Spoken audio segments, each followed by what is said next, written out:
Admiral Yoon-dae looked out the window of his ship at the massive Vorthak vessel floating in space. The alien ship was bigger than anything humans had ever built. It looked like a giant crystal mountain with sharp edges and glowing red lights. The ship was called the World Breaker, and now Yoon-dae understood why. "Are you sure about this, Admiral?"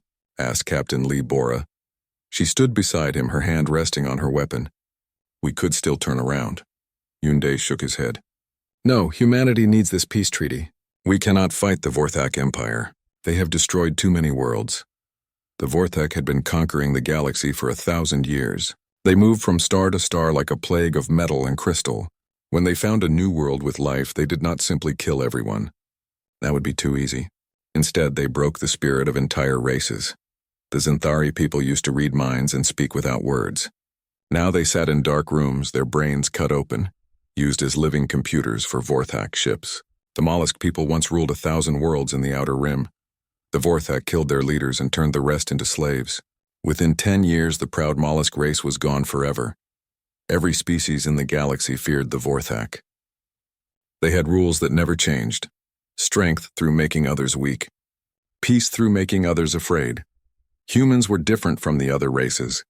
They were new to space travel. Most alien species had been flying between stars for thousands of years. But humans had only left their home planet 200 years ago. This made them seem weak to the Vorthak. But humans had something else. They were good at talking, at making deals, at finding ways to avoid fights. For 50 years, humanity had stayed safe by being careful. They built their colonies far from Vorthak space. They traded with friendly aliens. They never caused trouble. Now the Vorthak were getting closer to human space. Soon there would be no place to hide. "Incoming message from the Vorthak ship," said the communications officer. "Put it on the main screen," Yoon-dae ordered. The screen flickered and showed a creature that looked like it was made of sharp black glass. Its eyes glowed red like burning coals. This was Overlord Kethvar, the commander of the Vorthak fleet. "Human ship," the alien said in a voice like breaking stones. "You may approach, but know this. Any sudden moves and we will turn your vessel into dust." "Understood," Yoon-dae replied. "We come in peace to discuss a treaty between our peoples." Kethvar made a sound that might have been laughter. "Peace, yes, we will discuss peace. Come aboard our ship. Bring your gifts." The connection ended. Yoon-dae turned to his crew. "Prepare the shuttle. Load the cultural gifts, the music, the art, the books." "Sir, I don't like this," Captain Lee Bora said. "Something feels wrong." "Everything about this feels wrong," Yoon-dae agreed. "But we have no choice. If we can make peace with the Vorthak, millions of human lives will be saved." 30 minutes later, a small human shuttle flew toward the World Breaker. Inside sat Admiral Yoon-dae and 5 other humans.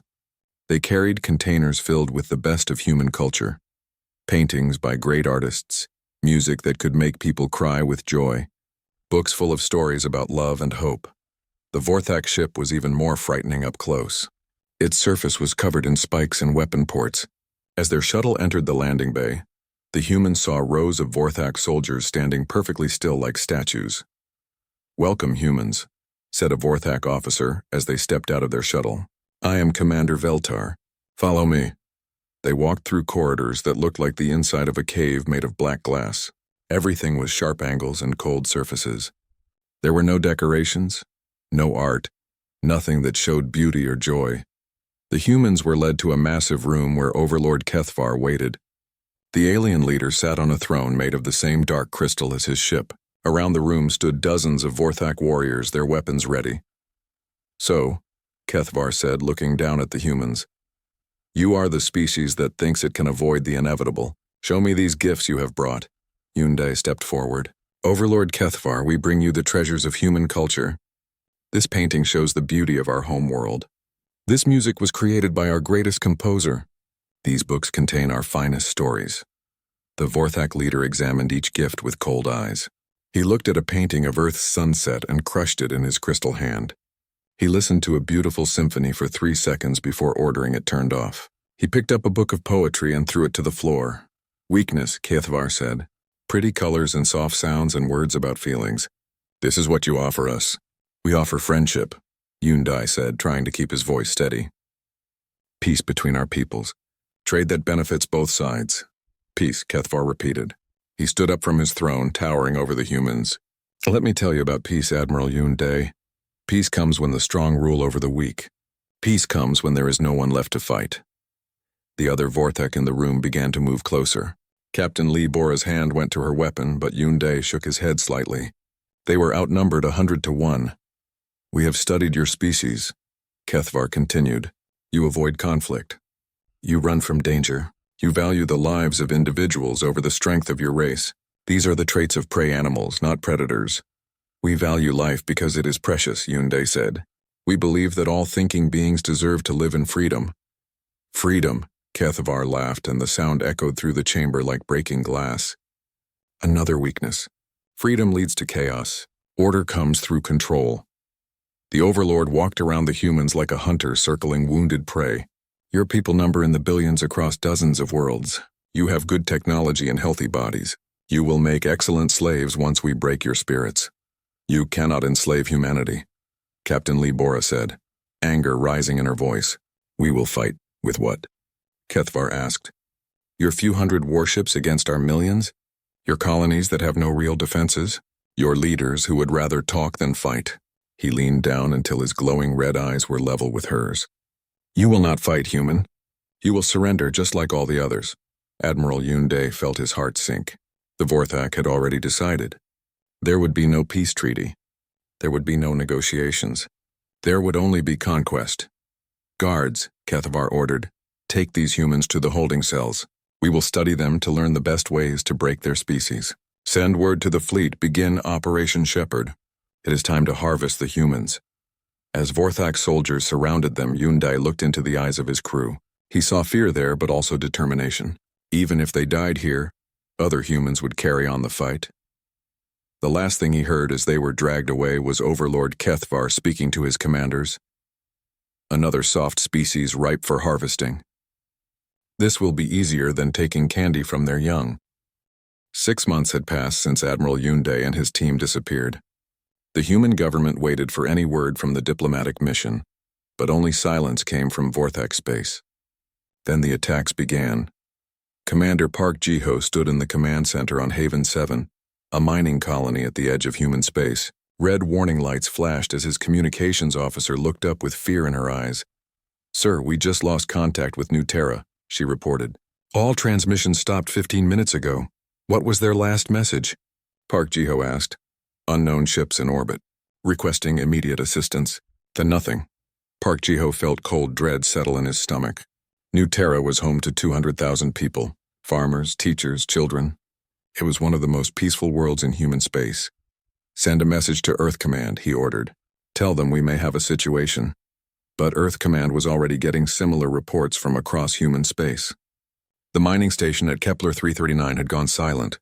The research outpost on Titan 7 stopped responding to calls. 3 cargo ships carrying families to new colonies simply vanished. Dr. Kim Sora worked in her laboratory on Earth, studying what little information they had about the Vorthak. As a xenobiologist, she tried to understand alien species by learning how they lived and thought. What she was learning about the Vorthak terrified her. They don't just want to kill us, she explained to the emergency council. They want to study us first. Every species they have conquered, they took time to understand how to break them completely. What do you mean? Asked General Kim Nari. The Zenthari were telepaths, Dr. Kim Sora continued. The Vorthak spent 5 years learning exactly how their minds worked before they destroyed their ability to communicate. The mollusk people were ruled by family groups. The Vorthak killed the leaders and forced the children to watch, breaking their social structure. So they're not just conquering us, General Kim Nari said slowly. They're experimenting on us. Yes. And that means any humans they capture are being used as test subjects. The truth was worse than anyone imagined. On a secret Vorthak research station, hundreds of humans from the missing colonies were kept in metal cages. Vorthak scientists tested how much pain humans could feel before they broke. They separated children from parents to see how family bonds affected human behavior. They tried different drugs and techniques to turn humans into obedient slaves. The Vorthak called it Operation Shepherd.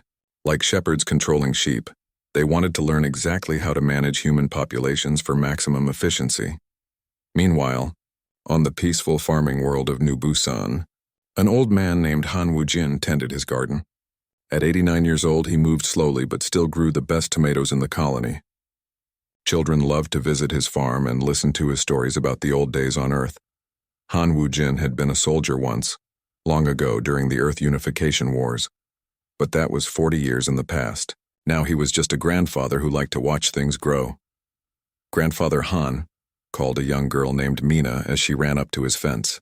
"My mother says strange ships were seen near the edge of the system. Are we safe?" Han Woo-jin looked up from his tomato plants and smiled at the child. "Don't worry, little one. Bad things happen sometimes, but good people always find a way to protect what matters." He didn't know that Vorthak scout ships were already studying New Busan from hidden positions. The aliens saw a world full of farmers and families with almost no military defenses. It would be perfect for their next experiment. Back on Haven 7, Commander Park Ji-ho was about to learn what those experiments involved. His colony's sensors detected a massive ship approaching, bigger than anything in the human fleet. "All defenders to battle stations," he ordered. "Send an emergency message to Earth, tell them the Vorthak are here." The Vorthak ship didn't bother trying to hide.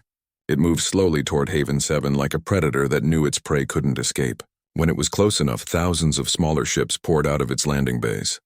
"Sir, we count over 3,000 enemy fighters," reported his tactical officer. "Our defenses won't hold for more than an hour." "Then we make that hour count," Park Ji-ho said. "All civilian transports begin evacuation procedures. Military units prepare for ground assault." The battle for Haven 7 was brutal but short.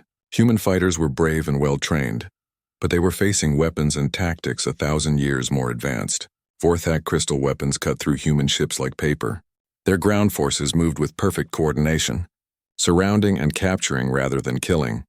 As his command center was overrun, Commander Park Ji-ho managed to record one final message before Vorthak soldiers dragged him away. His words would reach other human colonies and warn them of what was coming. "This is Commander Park Ji-ho of Haven 7. The Vorthak are not trying to kill us. They're studying us like lab rats. They want to understand how we think, how we break, how to control us. Don't let them take you alive. Fight to the end. Tell Earth that these aliens don't want quick conquest. They want to perfect the art of breaking human souls." The message spread through human space like wildfire. On every world, people looked up at the stars and wondered when the Vorthak would come for them. Some planets began building better defenses. Others tried to evacuate their populations. A few simply waited and hoped they would be overlooked. The galactic community watched humanity's suffering with cold calculation. The Rokari traders, who had done business with humans for decades, quietly began selling information about human colonies to Vorthak agents. The Tlaxan Federation, afraid of drawing Vorthak attention, refused to help human refugees.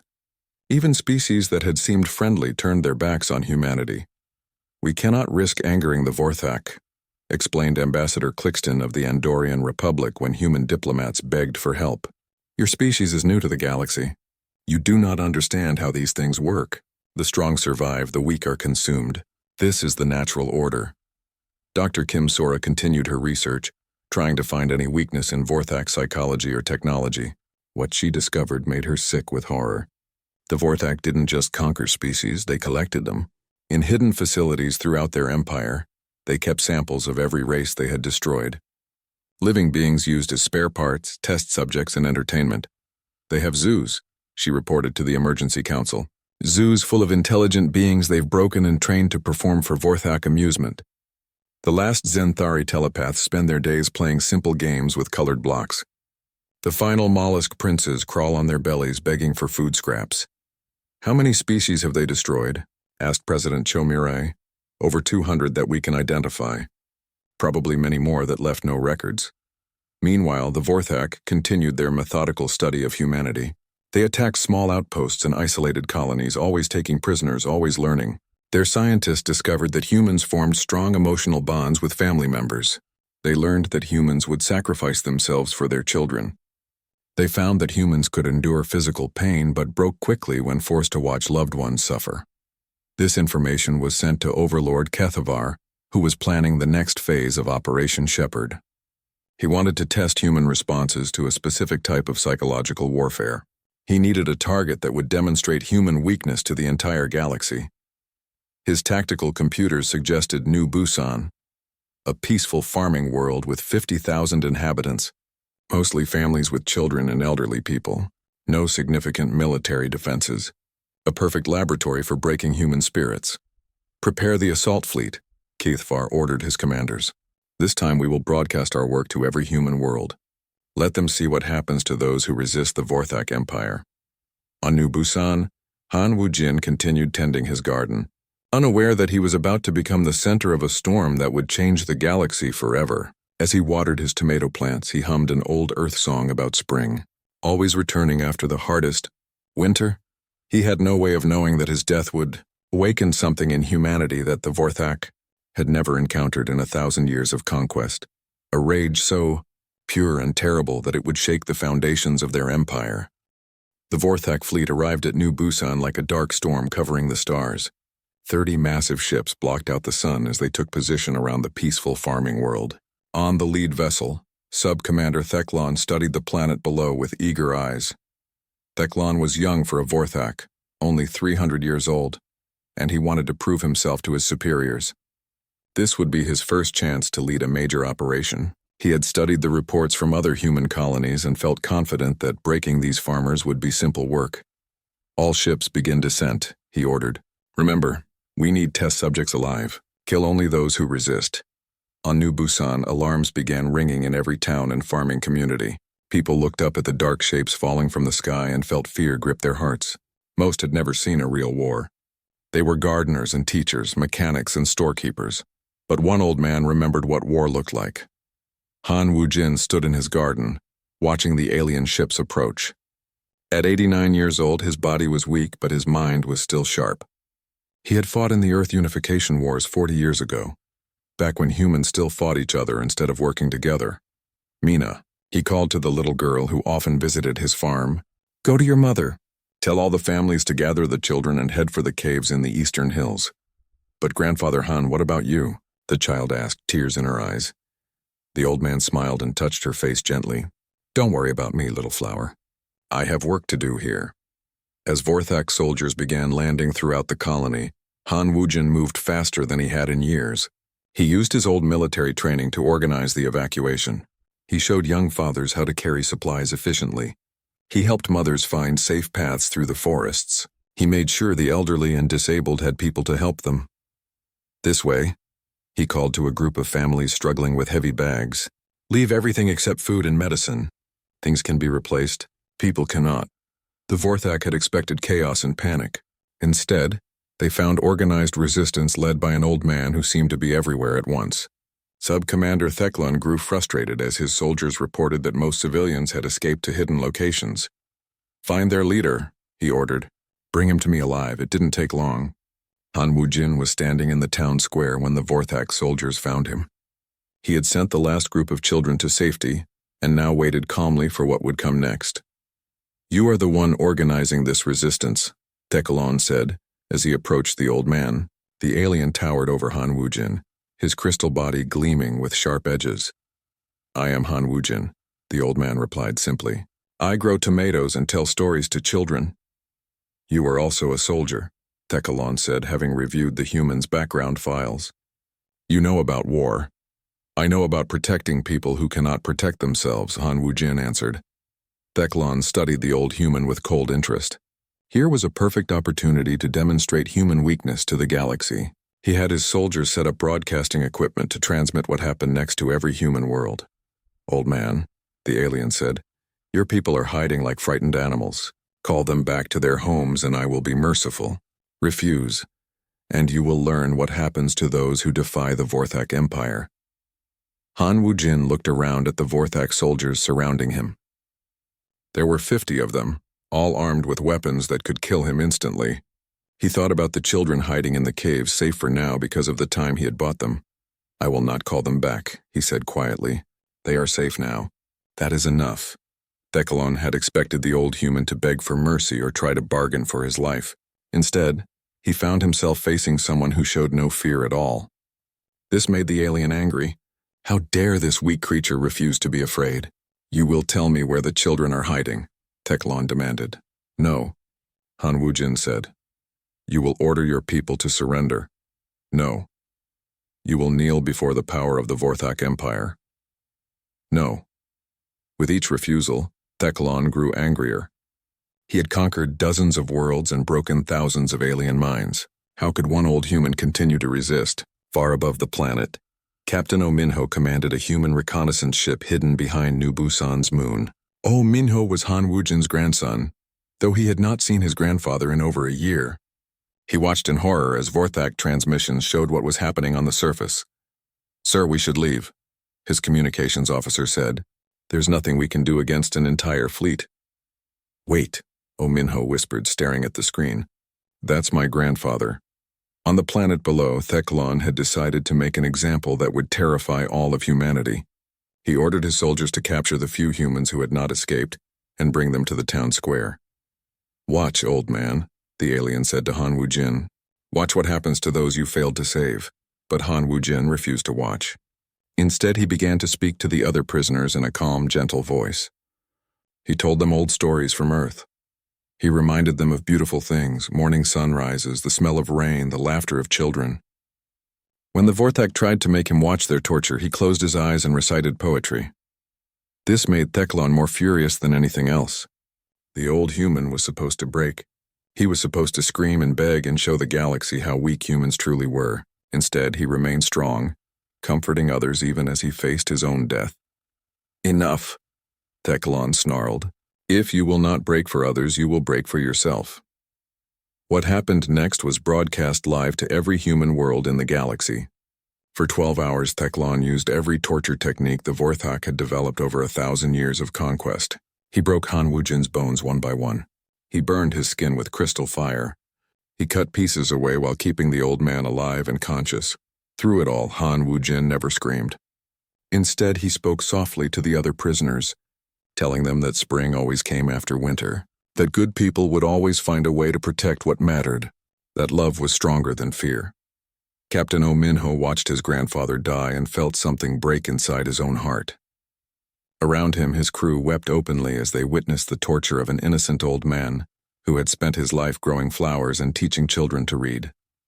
"Record everything," O'Minho ordered, his voice shaking with rage. "The galaxy needs to see what they did to him." In his final moments, Han Wujin looked directly into the camera, broadcasting his death to human space. With his last breath, he whispered words that would be remembered forever.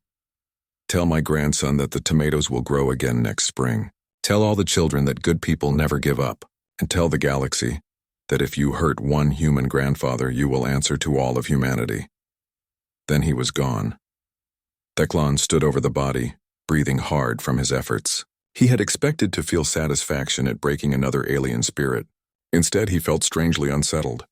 The old human had died with dignity, showing no fear even at the end.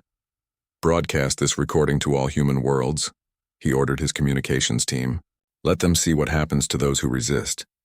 But as the recording spread through human space, something unexpected happened. Instead of fear and despair, it sparked a rage unlike anything the galaxy had ever seen. On every human world, people watched the torture of Han Wujin and felt their hearts fill with a cold, terrible fury. The old man had not broken. He had died protecting children and comforting others. He had shown that humans could face the worst the galaxy had to offer and still choose love over hate, courage over fear. In military bases across human space, officers watched the recording and began making plans. In civilian homes, ordinary people looked at their own children and grandparents and felt their blood burn with anger. In government buildings, leaders who had hoped for peaceful solutions finally understood that there could be no peace with creatures who would torture an innocent old man for 12 hours. Captain O'Minho transmitted his own message to Earth Command, his voice raw with grief and rage. "They tortured my grandfather, a man who grew flowers and taught children to read, a man who saved dozens of lives with his last act of courage. If they can do this to Elder Han, they will do it to every human child, every human parent, every human soul in the galaxy. We cannot let this stand. We cannot let his death be meaningless." The message reached Earth within hours. President Cho Mirai watched the recording of Han Wujin's death 3 times, her face growing harder with each viewing. Then she called an emergency session of the World Council. When she spoke to the assembled leaders, her voice was colder than space itself. "They have shown us what they are.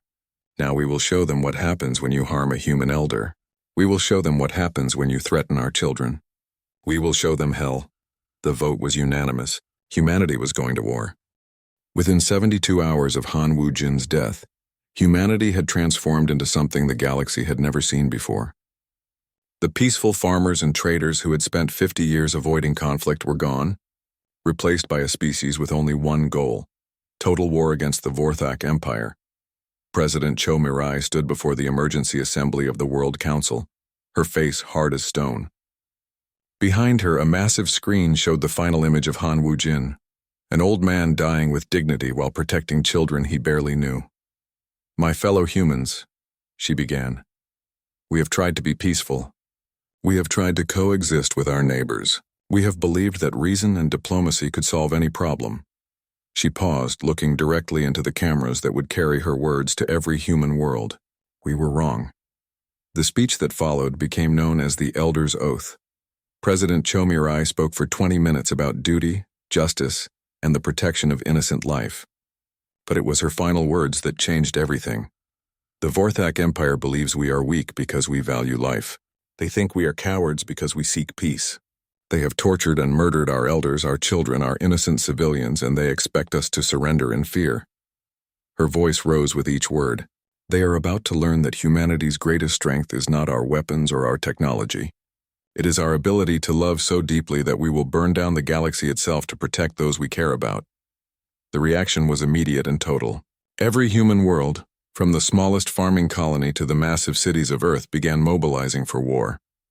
Factories that had built farming equipment started producing weapons. Shipyards that made cargo vessels began constructing warships. Citizens who had never held a weapon signed up for military service by the millions. Dr. An Ji-soo had been a peaceful researcher studying clean energy for most of her career.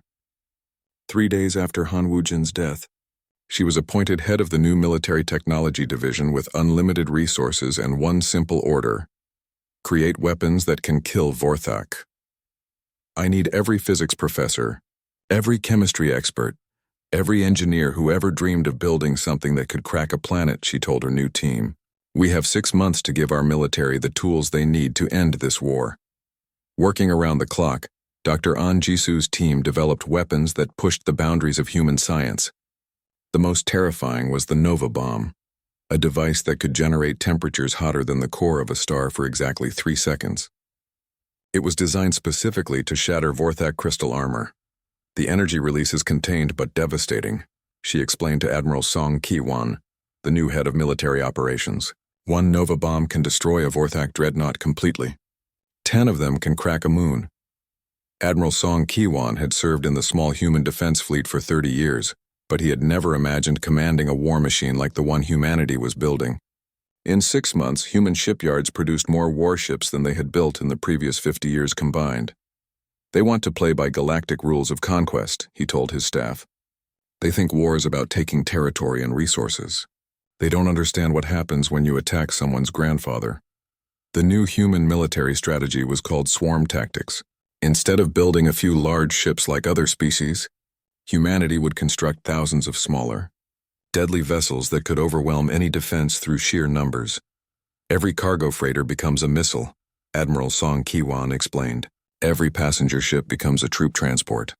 Every mining vessel becomes a weapon delivery system. We will build so many ships that the Vorthak will run out of ammunition trying to shoot them all down."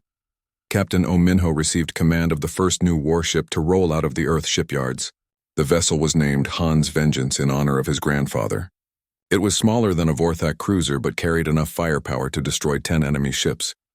"This is for every grandfather who ever told stories to children," he said as he took command. "This is for every elder who died protecting others. This is for Han Wu-jin, who showed the galaxy what human courage looks like."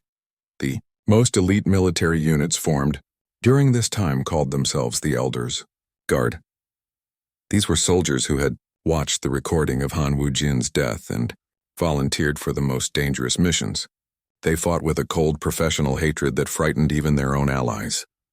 "We don't want to conquer the galaxy," explained Colonel Park Tae-jin, one of the Guard's founding members.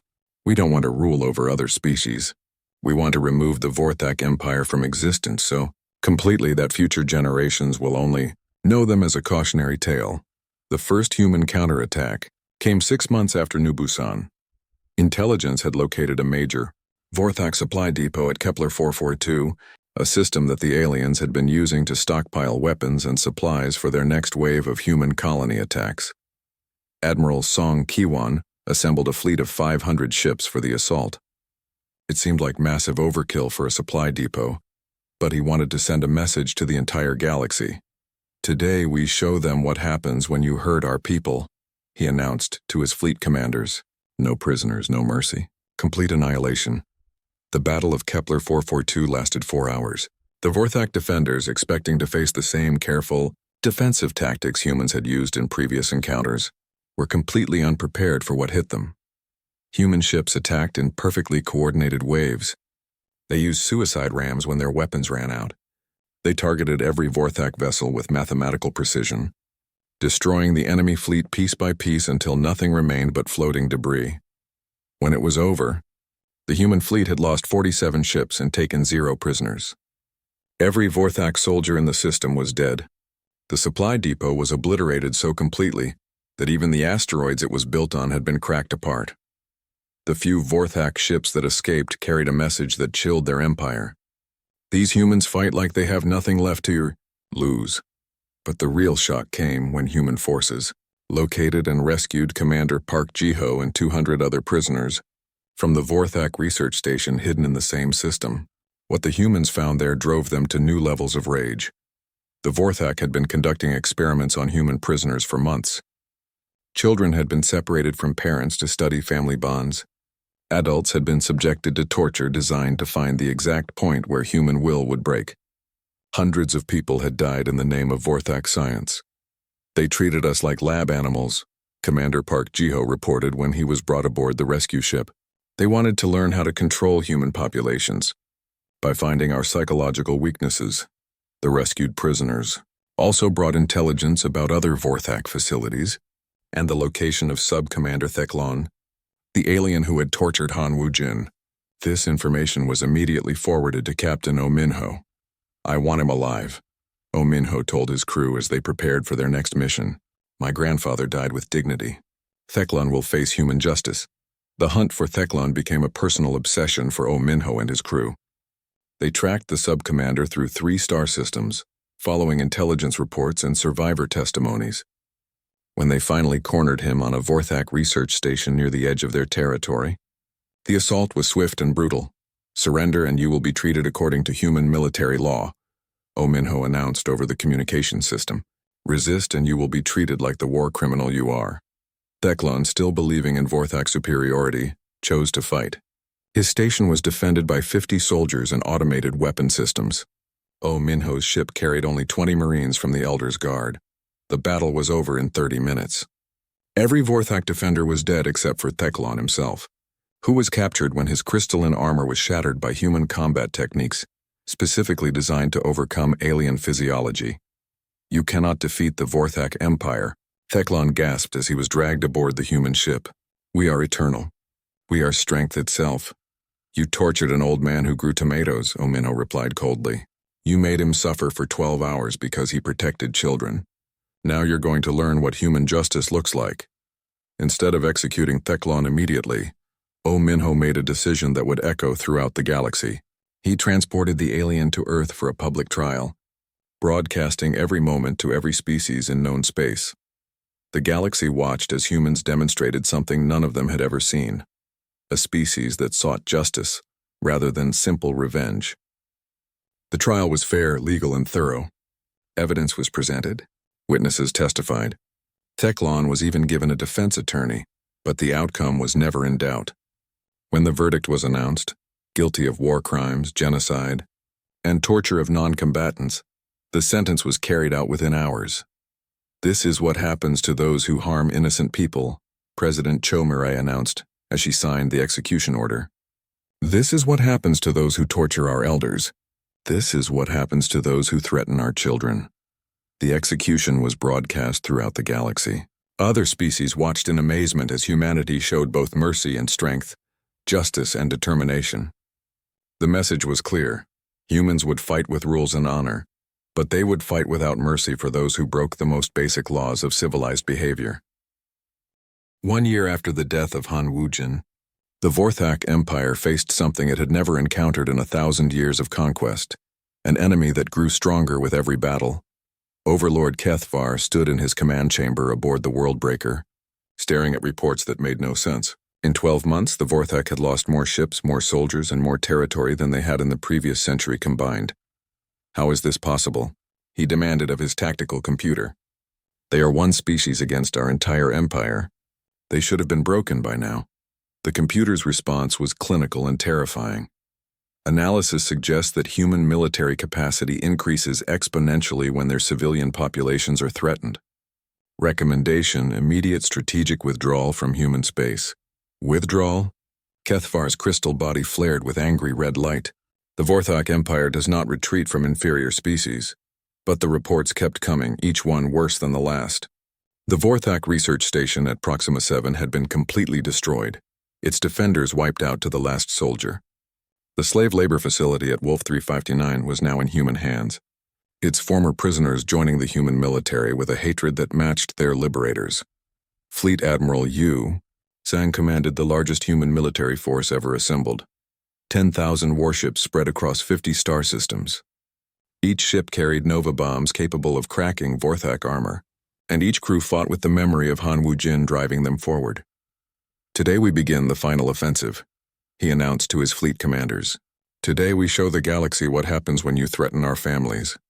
The human strategy was unlike anything the galaxy had seen before. Instead of trying to capture territory, they focused on completely destroying Vorthak military capacity. Every enemy ship was hunted down and eliminated.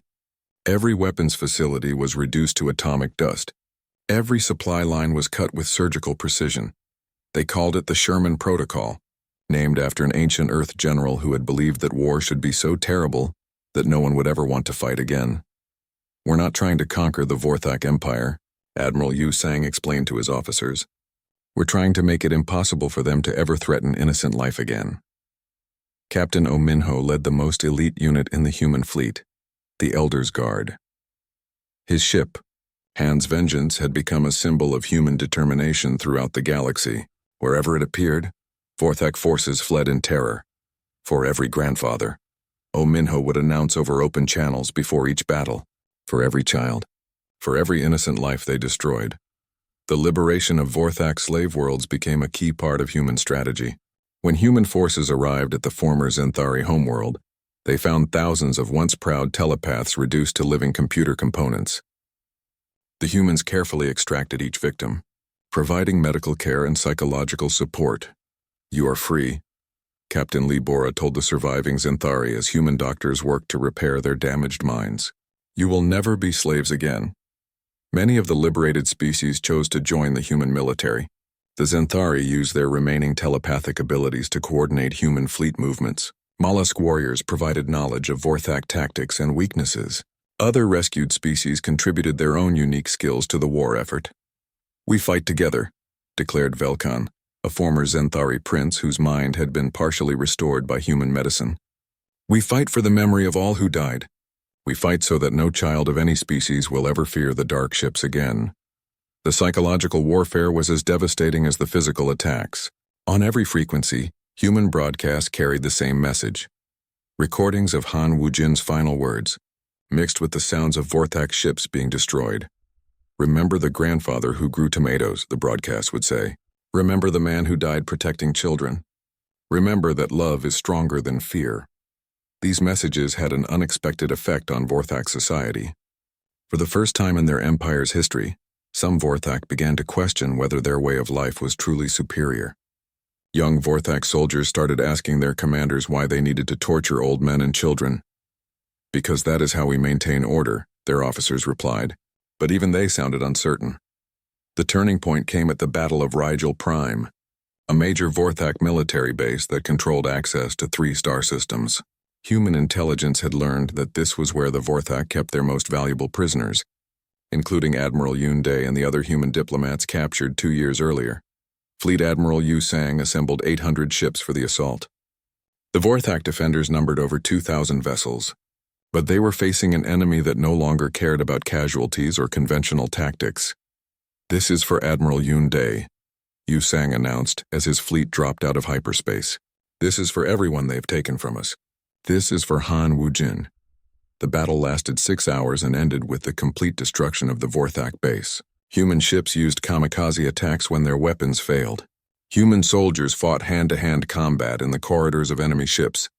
When Vorthak commanders tried to execute their prisoners, human marines arrived just in time to prevent the massacre. Admiral Yoon Dae was found in a cell barely large enough for his body, kept alive for 2 years as a test subject for Vorthak scientists.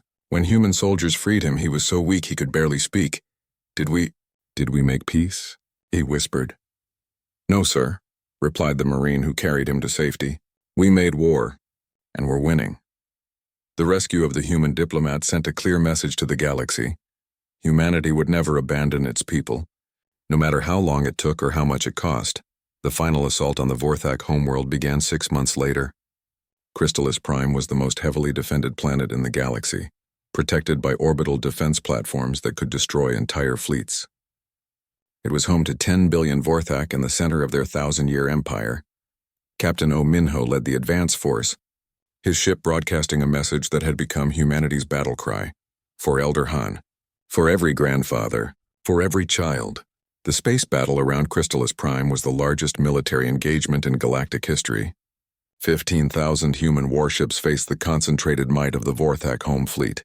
The fighting was brutal and desperate, with both sides knowing that this would decide the fate of the galaxy. Human ships fought with tactics that seemed impossible to outside observers. Cargo vessels loaded with explosives rammed Vorthak dreadnoughts. Fighter pilots ejected from damaged craft and used personal weapons to attack enemy ships. When ammunition ran out, human vessels used their own hulls as weapons. They fight like they're already dead, reported a Vorthak commander to his superiors. How do you defeat an enemy that fears nothing? The answer came when Captain Oh Minho's ship broke through the Vorthak defensive line and landed on the surface of Crystalis Prime. His mission was simple: capture Overlord Kethvar alive and bring him to justice. The assault on the Vorthak command center was led by the Elder's Guard, soldiers who had trained for this moment for over a year. They moved through the crystal corridors like ghosts, eliminating defenders with ruthless efficiency. When they finally reached Kethvar's throne room, the Overlord was waiting with his personal guard. The alien leader looked older and more tired than when he had first encountered humanity 2 years earlier. You have come far, human, Kethvar said as Oh Minho entered the chamber, but you cannot destroy an empire that has lasted 1,000 years. Watch us, Oh Minho replied. The final battle was brief. Vorthak crystal armor designed to be impenetrable, cracked under human weapons specifically created to kill their species. Kethvar's guards fell one by one until only the Overlord remained. You could negotiate, Kethvar said, his voice desperate for the first time in centuries. I could order my forces to spare human worlds. We could divide the galaxy between us. Oh Minho thought of his grandfather, dying in agony while protecting children he barely knew. He thought of Admiral Yoon Dae, tortured for 2 years in a cell. He thought of all the species the Vorthak had enslaved and destroyed over the centuries. You tortured my grandfather, he said quietly. You made children watch their parents die. You turned entire civilizations into slaves for your amusement. He raised his weapon. There is no negotiation. There is no mercy. There is only justice. The execution of Overlord Kethvar was broadcast throughout the galaxy. Species that had suffered under Vorthak rule for centuries watched their former master die, knowing that their long nightmare was finally over. The collapse of the Vorthak Empire was swift and complete. Without their leadership and military infrastructure, the remaining Vorthak forces surrendered within months. Human ships appeared at every former slave world, bringing medical supplies, food, and the promise of freedom. You are no longer prisoners, Captain Lee Bora announced on a dozen different worlds. You are no longer slaves. You are free to rebuild your civilizations as you choose. But humanity's work was not finished. President Cho Mirai stood before the Galactic Assembly and made an announcement that would reshape the political structure of known space. We have destroyed the Vorthak Empire not to replace it with our own, but to ensure that no species will ever again face what they represented. Today,